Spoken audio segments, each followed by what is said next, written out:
as I'm sure you're all aware, two of my favourite things to do are in fact make cocktails and ride bikes. I suggest that you don't try and do the two things at the same time, as it could end badly.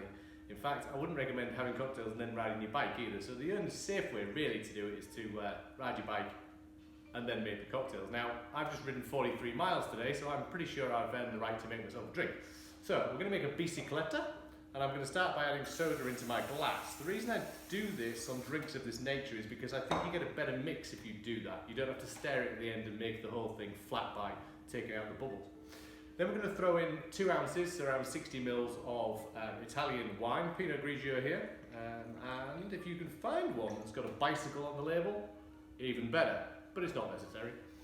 Then I'm going to throw in 2 ounces again of Campari. Just on the top like that, there we go. Give it that beautiful red colour. And then I'm probably just going to top that off again with a little bit more soda. So, there we go.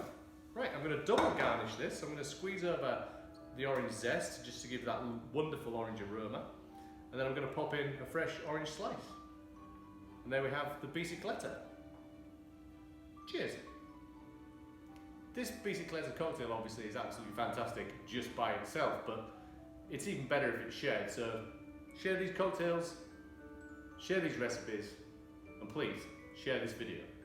Thanks.